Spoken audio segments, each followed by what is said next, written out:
Do NTPs like to cuddle? No. It's claustrophobic, it's boring, it's hot.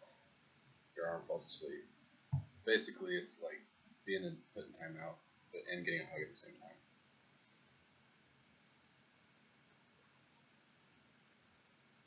We'll cuddle for short periods of time for sex, and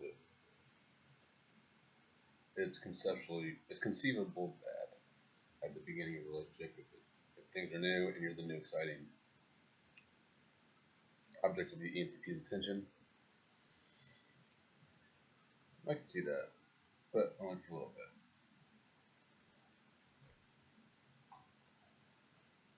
If there's consensual cuddling going on, you're probably not with the ENTP. Probably got a big old